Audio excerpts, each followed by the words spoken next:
Before we get started, make sure to subscribe to the channel and like this video. That way, you'll always stay connected to our stories and never miss the next adventure.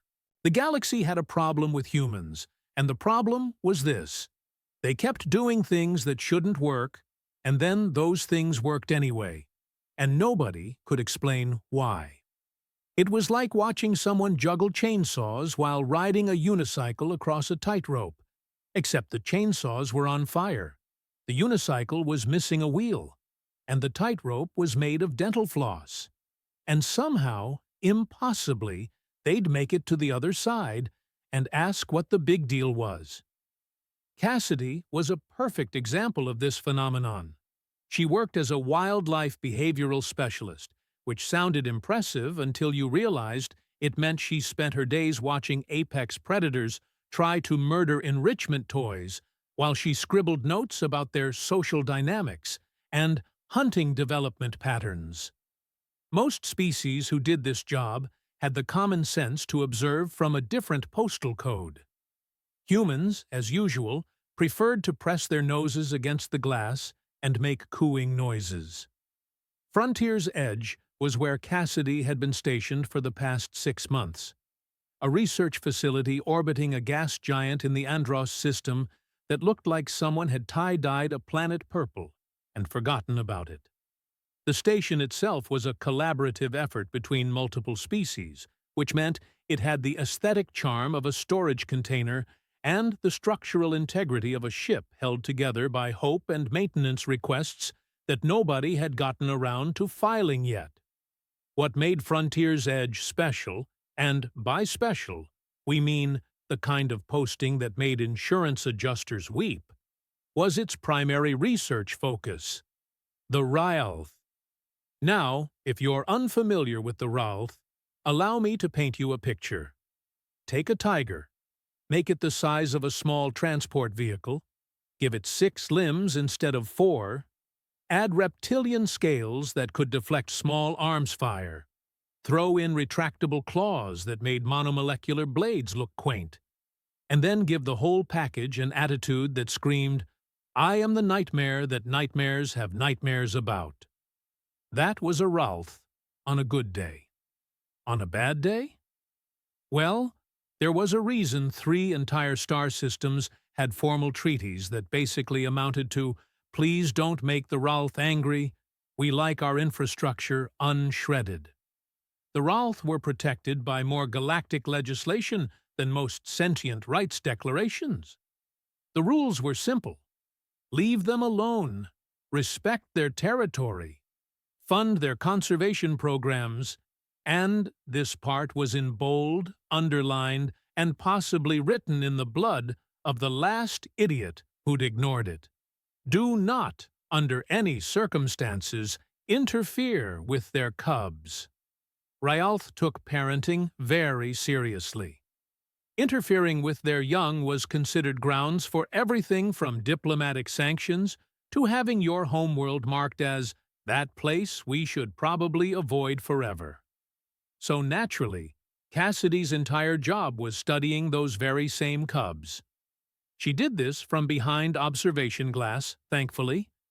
The glass was 14 centimeters thick, rated to withstand a Ralph matriarch's full-strength charge, and had been tested extensively after what the station's incident reports mysteriously referred to as the human-related safety reevaluation of 22-93. The station's insurance carrier had opinions about humans and dangerous animals, and those opinions were expensive. Dr. Felmoss was Cassidy's supervisor, a quilanthan who looked like someone had taken a praying mantis, sent it to graduate school, and given it crippling anxiety as a graduation present.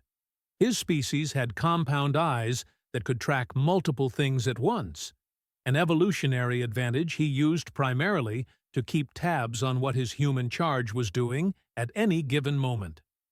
"Morning, Doc," Cassidy called out as she entered the observation deck, coffee in hand.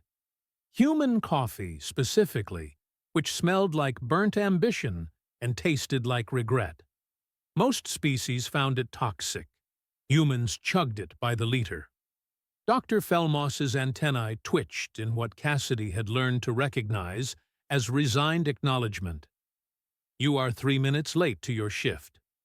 I prefer to think of it as fashionably delayed. That is not how shift schedules work. And yet, here I am, fashionably present. The Quilanthan made a clicking sound that the translator didn't bother rendering, probably because it was the verbal equivalent of a sigh mixed with acceptance of fate. The juvenile subjects have been active since dawn cycle. Subject J3 attempted to climb the maintenance platform again. Scritch, Cassidy corrected automatically. The proper designation is Subject J3. The proper designation is boring. His name is Scritch. This was an old argument, one they had at least twice a week. Cassidy had nicknamed all 3 cubs within her first month on station: Scritch, Patches, and Tiny. The fact that Tiny was actually the largest of the 3 cubs only made the name better, in her opinion. Dr. Felmoss maintained that proper scientific documentation required proper designations. Cassidy maintained that life was too short to call a 6-month-old apex predator Subject J3 when he made adorable chirping sounds when confused. The observation deck stretched along one entire wall of the biodome section, offering a panoramic view of the Ralth juvenile habitat. The habitat itself was massive, taking up enough space to house a small apartment complex, designed to mimic the cubs' natural environment. Rocky outcroppings jutted from carefully cultivated alien vegetation, multiple elevation levels provided climbing opportunities, and, scattered throughout, were enrichment items that the cubs delighted in destroying. Currently, all 3 cubs were engaged in what Cassidy's notes called coordinated play behavior, and what was actually a 3-way wrestling match that would have hospitalized most species. Scritch was her favorite, though she kept that information out of official reports. He had this distinctive scale pattern along his spine that caught the light with an iridescent shimmer, and he possessed an insatiable curiosity about everything in his environment. Where Patches and Tiny were content to nap after feeding time, Scritch would investigate every corner of the habitat, testing boundaries, exploring new climbing routes, and generally acting like the overachieving student of apex predation. His curiosity metrics are 15% above cohort average, Cassidy noted, updating her datapad, and he's showing advanced problem-solving for his age group. Watch! He's figured out that the maintenance platform has better vantage points than the designated climbing structures. Yes, which is why we have reinforced the platform supports twice this month, Dr. Felmoss replied. The engineering team has filed complaints. Tell engineering to build sturdier platforms. I will tell engineering no such thing. The platforms are not designed for Ralth juvenile investigation. Through the observation glass, Scritch had indeed returned to his latest obsession. A maintenance platform that jutted into the habitat space, technically outside the designated boundaries, but close enough for a determined cub to reach.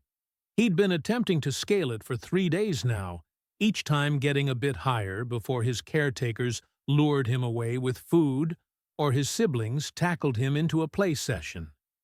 Cassidy watched him carefully, tracking his movement patterns. Ralth cubs were surprisingly methodical when they wanted something. Scritch wasn't just randomly climbing. He was testing different approaches, learning which surfaces provided better grip, figuring out the optimal angle of approach. He's going to make it to the top eventually, she said, which is why we are scheduling habitat modifications for next week. You're crushing his dreams, Doc. I am preventing a juvenile apex predator from accessing station infrastructure. These are not equivalent concerns. The morning continued in comfortable routine. Cubs played, Cassidy took notes, Dr. Felmoss worried about everything, and the station hummed along with the steady rhythm of scientific research punctuated by minor chaos. That's when the platform groaned. It was a deep sound, metal under stress, the kind of noise that every instinct in Cassidy's body immediately flagged as wrong, bad, fix this now. Her head snapped toward the source. The maintenance platform, the one Scritch had been obsessing over, was tilting. That's not, she started. Warning, the station's AI interrupted in that serene, utterly unhelpful voice that all station AIs seem to possess. Structural failure detected in Biodome Section 12-C. Initiating emergency proto. The platform collapsed. Well, partially collapsed. The support beams buckled on one side, sending the entire structure listing at a dangerous angle, metal shrieking in protest. And there, clinging to what used to be a horizontal surface and was now decidedly vertical, was Scritch. The cub cried out, a high, distressed sound that pierced straight through the observation glass and into the part of Cassidy's brain that made terrible decisions. Emergency barriers deploying, the AI continued calmly. All personnel evacuate. Cassidy was moving before conscious thought caught up with her body. Cassidy! Dr. Felmoss's voice hit registers that probably counted as ultrasonic. The protocols! You cannot. The matriarch is in the adjacent habitat. The treaties. She heard him. Every word. The thing was, there was a kid clinging to collapsing metal, about to fall into a gap filled with jagged debris, and the emergency barriers were about to seal off the entire section, and everyone else on the observation deck was frozen in the kind of horrified paralysis that came from having excellent survival instincts and proper diplomatic training. Cassidy had neither. She had something arguably worse: the human inability to watch someone in trouble and not do something catastrophically stupid about it. Her hand slammed against the emergency access panel. Override, Behavioral Specialist Emergency Access, Authorization Cassidy 39 Delta. Access granted. Warning, entering active habitat zone without protective equipment is... She was through the airlock before the AI could finish listing all the reasons this was a terrible idea. The habitat air hit her like a wall. Hot, humid, thick with the scent of alien vegetation and Ralph territorial markers. Her boots hit rocky ground, and she was running, scrambling up the half-collapsed platform structure with all the grace of someone who'd spent more time in labs than obstacle courses. "Hold on!" she shouted, knowing Scritch couldn't understand a single word. "Just hold on, buddy." Behind the observation glass, she could peripherally see Dr. Felmoss's compound eyes expanded to maximum width, other staff members rushing about in what was probably blind panic, and someone, likely from the legal department, looking like they were about to faint. Cassidy reached the primary support beam just as it gave another ominous groan. Scritch was on the far side, on a crossbeam that was slowly sliding toward a gap that would drop him 6 meters onto rocks that even Ralph's scales wouldn't enjoy meeting. There was no time for planning, no time for calling maintenance, no time for proper safety equipment or filing the appropriate emergency requests in triplicate. There was just a scared kid and collapsing metal, and the absolute certainty that standing there wasn't an option. Cassidy grabbed the support beam with both hands and pulled. It was obscenely heavy, the kind of heavy that made her shoulders immediately file complaints with her nervous system, the kind of heavy that suggested she'd severely miscalculated her upper body strength and possibly her life choices in general. "Move!" she yelled at Scritch, jerking her head toward safety. "Come on, go!" The cub stared at her with massive golden eyes, 3 of them, all dilated in fear and confusion. Then instinct kicked in, and he moved. Scritch lunged across the tilting platform, all 6 limbs scrambling, claws finding purchase on metal. He was fast, the kind of fast that reminded you that even as a cub, he was still an apex predator. And for one glorious moment, Cassidy thought he'd clear the gap easily. That's when the beam shifted. The weight multiplied. Her boots slid on loose rock. Her shoulders screamed. Her grip started to slip. Scritch was almost there. Almost. His back leg caught on a piece of jutting metal, and he yanked free with the desperation of youth, and his claws, those absolutely gorgeous titanium-shredding claws, raked across Cassidy's forearms as he lunged past her to solid ground. The pain was immediate and informative. It informed her that she was bleeding. It informed her that Ralph's claws were even sharper than advertised. It informed her that she'd made a series of questionable life choices. But Scritch was safe. Cassidy released the beam and threw herself backward, hitting the ground as the entire platform structure completed its catastrophic collapse, with the sound of metal absolutely giving up on life. Something clipped her shoulder on the way down. A falling strut, maybe, or karma manifesting physically. And she felt something crunch in a way that shoulders definitely weren't designed to crunch. Then there was dust, ringing ears, the taste of copper, and the sudden realization that she was lying in an active Ralph habitat, bleeding from multiple wounds. "Cassidy!" Dr. Felmoss's voice crackled through her comm. "Medical is coming. Do not move. There is a matriarch approaching your—" "Ah, right. Scritch's mother." Through the settling dust, Cassidy saw her. Matriarch Pran, several 100 kilograms of apex predator moving with the fluid certainty of something that had never encountered a threat it couldn't handle. 3 meters of scales, muscle, and maternal instinct, heading directly toward the bleeding human who just made physical contact with her cub.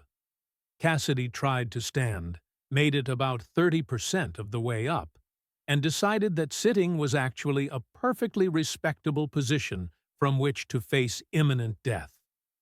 Her arms were bleeding badly, warm and wet, and painting the rocks beneath her. Her shoulder was sending urgent notifications that she'd broken something important. But Scritch was huddled against a rock outcropping, shaking but whole. Worth it. Pran's massive head swung from her cub to Cassidy, then back. Her tail lashed once, a movement that could have bisected a small vehicle.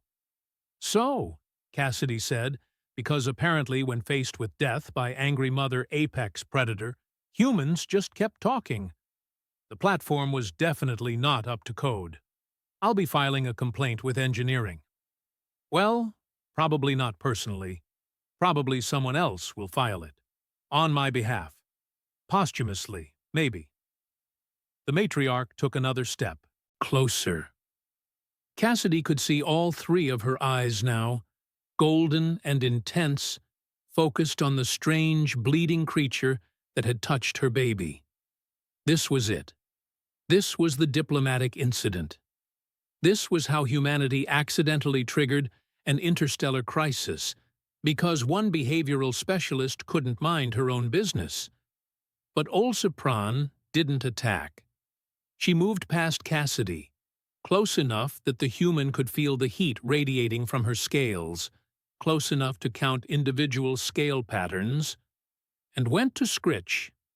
The matriarch ran her massive head along her cub's body with surprising gentleness, checking every centimeter for injury with the focused attention of any worried parent. Scritch chirped, pressing against his mother, and made a series of gestures with his head, back toward the collapsed platform, toward Cassidy, animated movements that clearly meant something in Ralph communication. Pran went absolutely still. Then her head turned, all 3 eyes locking onto Cassidy again.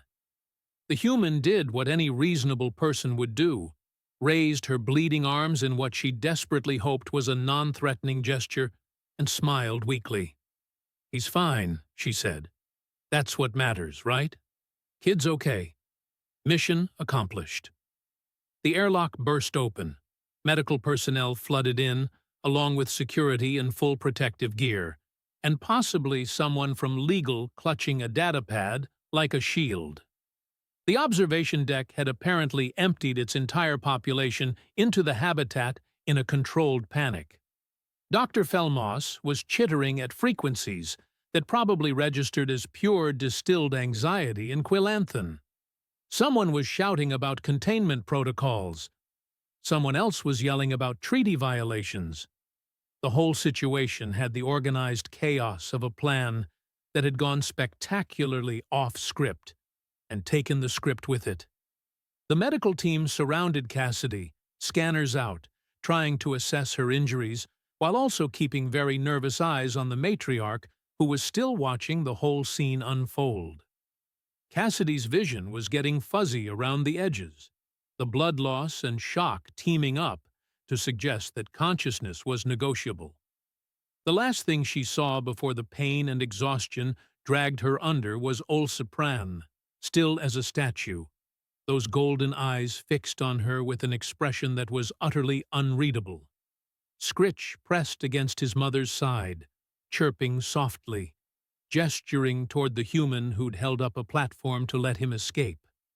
And Cassidy thought, just before everything faded to black, well, at least the kid's okay. It was the most perfectly human thought possible, which meant it was completely missing the point of what was about to happen next. Waking up in a medical bay after doing something monumentally stupid had a particular quality to it. There was the slow return of consciousness, the inventory of body parts that hurt, all of them, the gradual realization that you were still alive, surprising, and then the dawning, awareness that you were going to have to explain yourself to people who had opinions about your life choices. Cassidy experienced all of these in rapid succession, followed by the bonus revelation that her room was surrounded by Ralph. Not attacking, not breaking things, just there, standing outside the transparent wall of her medical suite like the world's most terrifying honor guard. "Oh, good, you're awake," said a voice that Cassidy's pain-fogged brain eventually identified as belonging to Dr. Felmoss. I had prepared several speeches for various outcomes. This was my third favorite scenario. What were the first two? Cassidy croaked, her throat dry. You waking up without Ralph guards outside your room, and you not waking up at all, so I wouldn't have to explain to Galactic Command how I lost a human to a diplomatic incident. That's dark, Doc. That is realistic. Dr. Felimoss moved into her field of vision, compound eyes scanning the medical readouts above her bed. Your injuries were substantial, but not life-threatening. 14-centimeter claw lacerations on both forearms, dislocated shoulder, 3 cracked ribs, and a concussion. You will recover fully, which is more than I can say for my career. Cassidy tried to sit up, immediately regretted it, and settled for turning her head to get a better look at the Ralph outside. There were 4 of them, all adults, all standing with that particular stillness that apex predators had mastered. The kind of stillness that suggested they could explode into violence at any moment, but were choosing not to. For now. So they're not here to kill me? We are unsure why they are here at all. They arrived 6 hours ago and have refused to leave. Station security is having what I believe humans call a collective breakdown. Where's Scritch? Is he okay? The juvenile is unharmed, thanks to your spectacular disregard for personal safety and interstellar law. Dr. Felmoss's antennae drooped. Cassidy, do you understand what you have done? You made physical contact with a Ralph cub. You interfered with their young. There are 8,000 treaties specifically prohibiting this. There was a kid about to fall on jagged rocks. There was a Ralph juvenile in a situation that had proper emergency protocols. Which would have taken how long? 10 seconds? 20? That platform was coming down now, Doc. Right then. What was I supposed to do, watch? Yes. Dr. Felmoss's voice climbed several octaves. You were supposed to watch. That is literally your job title. Behavioral observation requires observation, not participation. Well, I participated. How mad is everyone? On a scale of diplomatic incident to interstellar crisis, we are currently hovering around everyone is very confused and trying not to make it worse. That's when the Ralth guards moved. Not toward Cassidy. They stepped aside, forming a corridor, and through that corridor came Matriarch Ulsis Pran herself. She had to duck slightly to fit through the medical bay entrance, and her presence filled the room in a way that made Cassidy's hindbrain scream helpful suggestions about finding an exit. Dr. Felmoss made a sound that the translator gave up on entirely. Ulsis Pran approached the medical suite's transparent wall, all three eyes focusing on Cassidy with an intensity that felt physical. Up close, the matriarch was even more impressive. Scales that shifted between deep emerald and midnight blue, musculature that suggested she could shred the medical bay without breaking stride, and an aura of absolute authority that made it clear why Riyal were at the top of every food chain they'd ever encountered. Behind her, moving with more caution, came Scritch. The cub looked healthy, uninjured, and utterly fascinated by the medical equipment. He chirped at his mother, then at Cassidy, then back at his mother in what was clearly some kind of communication. Ulsis Pran rumbled, a deep sound that Cassidy felt in her chest, and the translator on the wall flickered to life. "You," the matriarch said, her voice rendered in galactic standard, but carrying undertones the translator couldn't quite capture. "Human, you touched my cub." "I'm really sorry about that," Cassidy said, because when facing an apex predator, honesty seemed like the best policy. The platform was collapsing, and he was going to fall, and I just— "You held the beam," Ulsis Pran interrupted. "You held the weight while he escaped. Your blood marked the stones. I saw this." "Yeah, well, he's just a kid. Couldn't let a kid get hurt." The matriarch's head tilted slightly, a gesture that Scritch had clearly inherited. "Just a kid," she repeated, as if testing the words. "You risked death for just a kid?" "It wasn't that dramatic. I mean, it felt dramatic at the time, but—" Ulsis Pran made a sound that the translator rendered as something between a growl and a laugh. "Human, show me your arms." Cassidy glanced at Dr. Felmoss, who looked like he'd achieved a new level of anxiety previously unknown to his species. When no one stopped her, she slowly raised her bandaged forearms. The matriarch leaned closer to the transparent barrier, examining the dressings that covered the claw marks. Her expression, if Cassidy was reading it right, which was a big if, seemed almost reverent. "In Ralth culture," Ulsis Pran said slowly, "scars earned protecting our young are called marks of the worthy. They are the highest honor a warrior can receive. Only the bravest among us carry such marks. They are celebrated, remembered, honored across generations." Cassidy blinked. "Oh, that's actually really beautiful.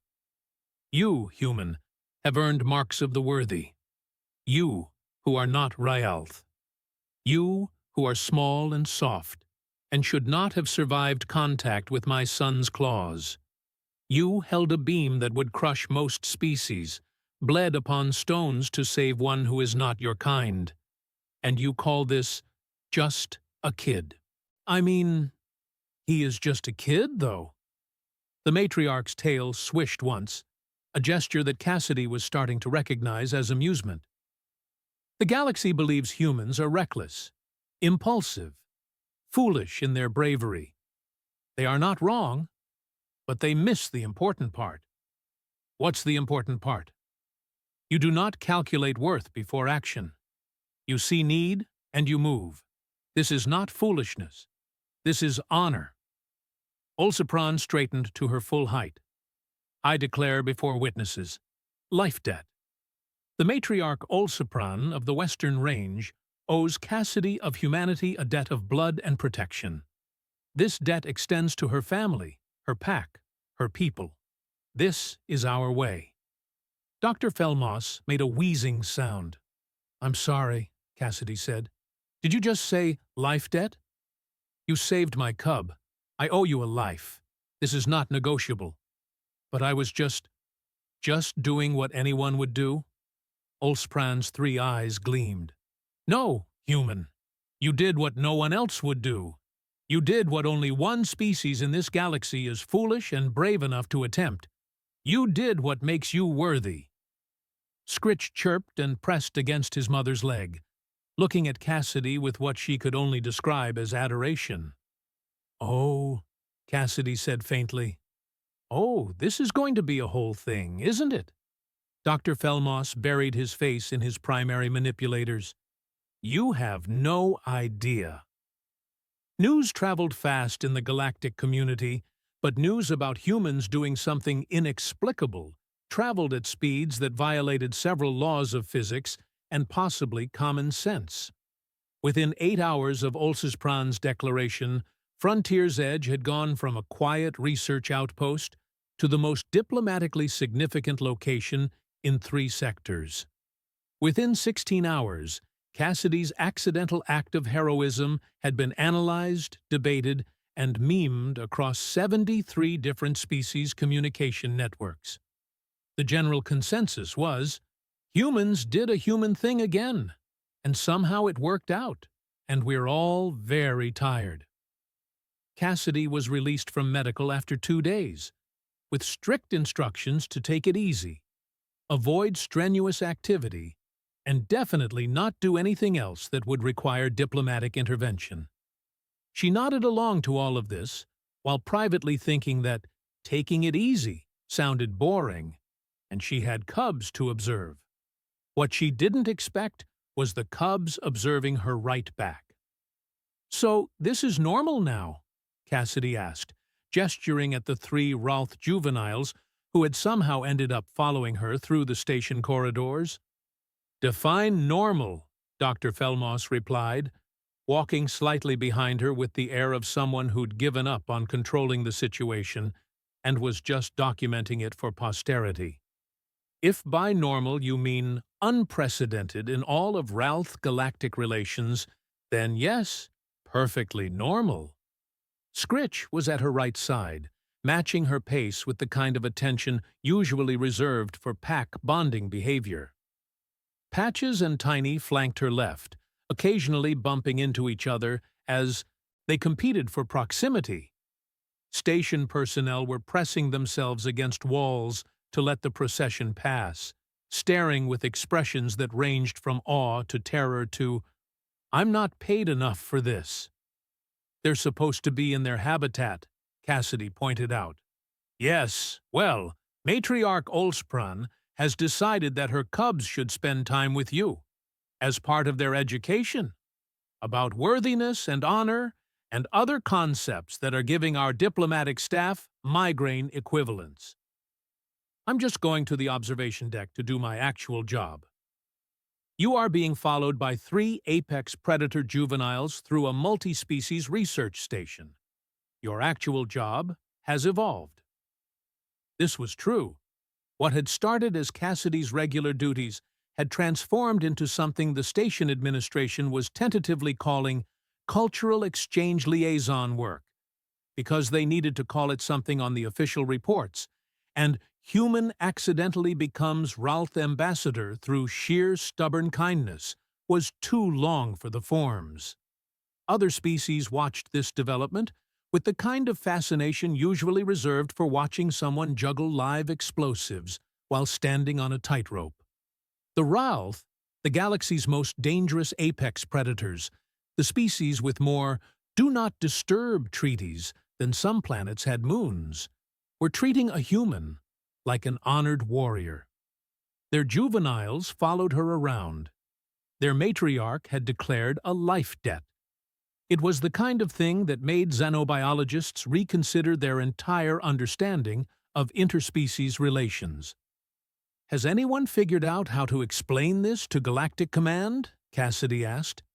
"The current report is 80 pages long and uses the phrase human instinct override 6 times. I don't think they understand it any better than we do." Cassidy reached the observation deck, and the cubs immediately spread out, investigating the space with their characteristic curiosity. Scritch found a chair and attempted to sit in it, discovered that Ralth anatomy was not designed for furniture, and settled for lying next to it instead, while looking pleased with himself. "This is my life now," Cassidy muttered. "This is everyone's life now," Dr. Felmos corrected. "You have fundamentally altered Ralth-galactic relations by being aggressively helpful. The diplomatic corps is still processing." A message notification pinged on Cassidy's datapad. She glanced at it, then read it again more carefully, then looked at Dr. Felmos with an expression he'd learned to recognize as, "The human is about to make my job more complicated." "What is it?" he asked with deep resignation. "Matriarch Olspran has invited me to the Ralth homeworld for a formal ceremony. Something about officially recognizing my marks of the worthy in front of the clans."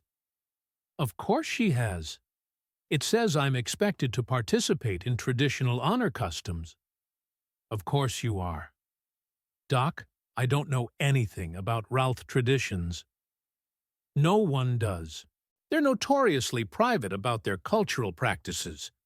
You'll be one of the first non-Ralth to witness their ceremonies." Dr. Felmos's antennae twitched rapidly. "You're going to accept, aren't you?" Cassidy looked at Scritch, who was watching her with those huge golden eyes, tail swishing contentedly. She thought about the moment on the collapsing platform, the weight of the beam, the certainty that letting a kid get hurt wasn't an option. She thought about how none of this had been calculated, just necessary. "Yeah," she said, "I'm going to accept. You're going to give me a stress disorder." "You already have anxiety, Doc. I'm just keeping it company." Scritch chirped happily, and Cassidy couldn't help but smile. She had no idea what Ralth ceremonies involved, no idea what traditional honor customs meant, no idea how she'd ended up as an accidental cultural bridge between humans and the galaxy's apex predators. But she'd figure it out. That's what humans did. They figured it out, usually at the last minute, often with questionable planning, and somehow, impossibly, inexplicably, they made it work. The galaxy found this infuriating. Cassidy found it perfectly reasonable. After all, how complicated could one ceremony be? The answer to "how complicated could one ceremony be" turned out to be extraordinarily complicated, actually, and also slightly terrifying. The Ralth homeworld was called Ralthax, which translated roughly to "the place where strength is born," or possibly "the place where soft species go to realize they should have stayed home." The planet was a composition of extreme environments: volcanic mountain ranges, dense jungles that looked actively hostile, and massive sprawling territories that the various Ralth clans controlled with the kind of territorial intensity that made border disputes look like friendly suggestions.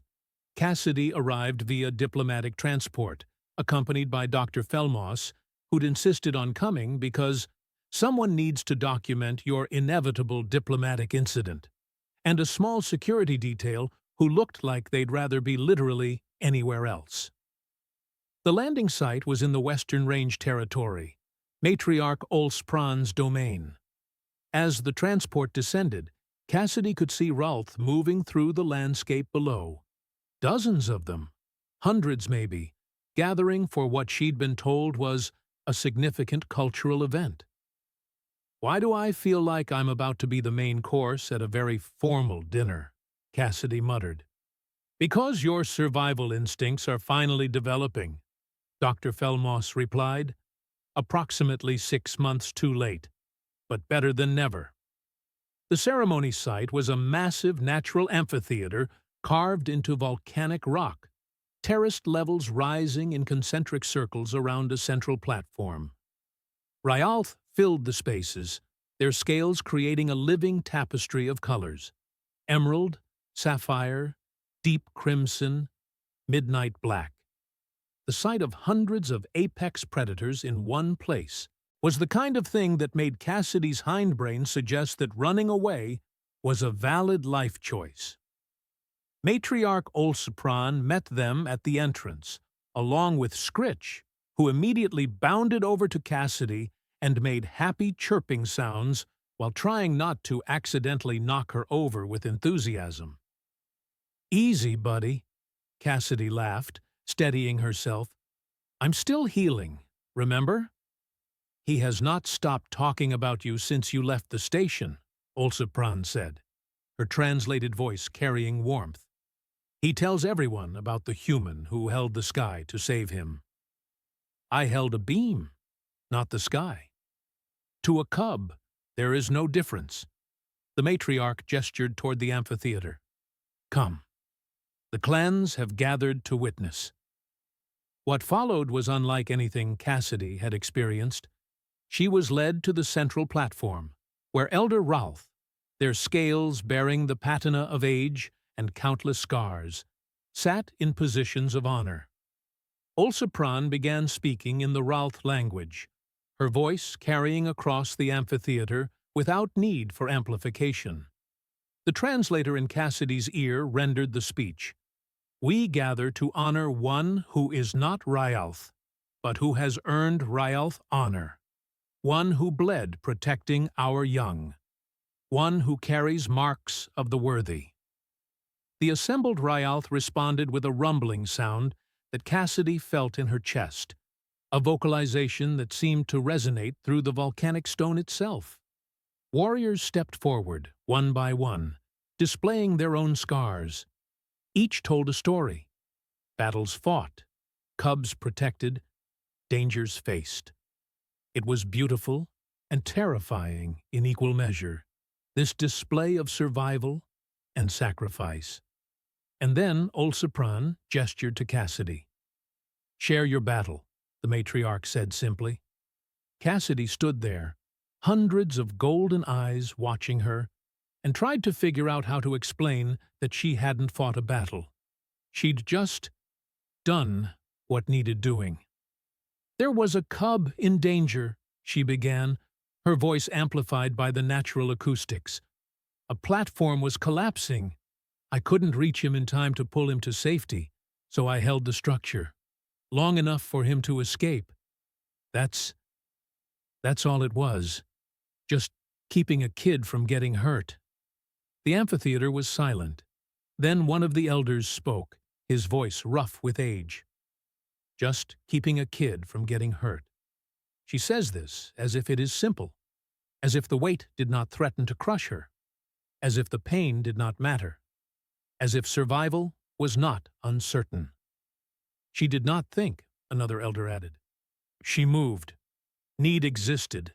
And she answered. This is the oldest form of honor." Cassidy felt her face flush. "I'm really not trying to make this sound more dramatic than it was." That's when War Chief Grendak stepped forward. He was massive, even for a Ralph, his scales a deep crimson marked with silver scars. His presence carried the weight of authority and challenge in equal measure. "The human speaks of this act as if it is nothing," Grendak said, his voice carrying clearly. "Perhaps because to humans it is nothing. Perhaps they claim honor too easily. Perhaps this one does not truly understand what she has been given." The atmosphere shifted. Cassidy could feel the tension ripple through the assembled Riyal. Olsopran's tail lashed once. You challenge the worthiness of my declaration, Grendak? I challenge nothing that is proven, the war chief replied. But is it proven? Has this human demonstrated true understanding of what it means to carry marks of the worthy? Or has she simply been lucky, and we mistake luck for honor? What are you suggesting? Ulsipran's voice had dropped to a dangerous register. The traditional test, the hollow of echoes. If she faces what waits in that place and emerges, then no one can question her worthiness. If she refuses— Grendak's three eyes fixed on Cassidy. Then perhaps the marks she carries are merely scars, nothing more. Dr. Felmoss made a strangled sound through the comm. Cassidy, you don't have to— What's the hollow of echoes? Cassidy asked. Ulsipran turned to her. It is a sacred place, a cavern where natural compounds in the air create visions. Warriors go there to face their fears, to prove their courage. It is not a physical battle. It is a battle of will and spirit. Many Ralth have entered and not emerged for days, their minds trapped in their own terrors. And if I do this, everyone accepts that I earned these marks? If you do this, Grendak said, I will personally declare your honor before all clans. You will be recognized as worthy not just by one matriarch, but by our people. Cassidy looked at her bandaged forearms, at Scritch, who was watching her with worried eyes, at the assembled Ralth waiting for her answer. She thought about the platform, the weight, the absolute certainty in that moment that letting a kid get hurt wasn't acceptable. She thought about how none of that had been about seeking honor or recognition. It had just been about doing what was right. Okay, she said. I'll do it. Dr. Felmoss's anguished chittering was probably audible from space. The Hollow of Echoes was a cave system in the volcanic mountains, its entrance marked with carved Ralth symbols. Cassidy entered alone, as tradition demanded, while the clans waited outside. The air inside was thick, carrying a sweet, almost intoxicating scent. Within minutes, Cassidy felt the effects. Reality became fluid. Time stretched and compressed, and her fears manifested with vivid clarity. She saw herself failing, saw Scritch falling, the platform crushing him, heard the cub's cries, saw herself frozen, useless, watching others suffer while she did nothing, saw every moment of doubt, every fear of inadequacy, every worry that she wasn't enough, wasn't capable, wasn't worthy of the trust others placed in her. The visions were relentless, pulling at her mind, trying to convince her that her worst fears were truth. But then the perspective shifted. She saw the moment, on the platform again, but through Scritch's eyes. Saw herself from his viewpoint, this strange, small creature that had run toward danger instead of away from it. Saw her own face, determined and scared, but moving anyway. Felt the cub's terror transform into hope as the weight lifted, as escape became possible. Saw the moment after, through Ulsipran's eyes. The matriarch watching a human, bleeding and broken, smiling weakly and saying, "He's okay. That's what matters." Cassidy understood then. The Ralth didn't honor her because she'd been strong enough, or brave enough, or special enough. They honored her because, when faced with a choice between safety and action, she'd chosen action. Not because she was fearless, the visions had proven she was full of fear, but because she'd acted despite the fear. That was the point. That had always been the point. Courage wasn't the absence of fear.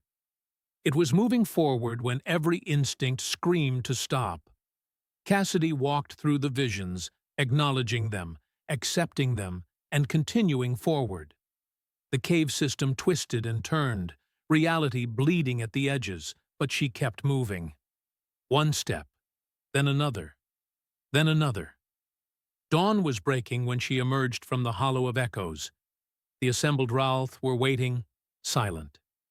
Cassidy was exhausted, probably still slightly affected by the hallucinogens, and definitely needed to sit down soon.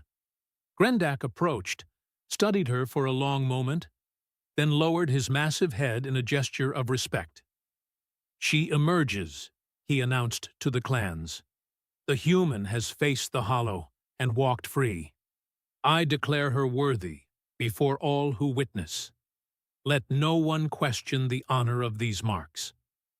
The Ralph responded with that deep, resonant vocalization. Acceptance and recognition rolled into sound. Olspran stepped forward, carrying something woven from shed Ralph scales.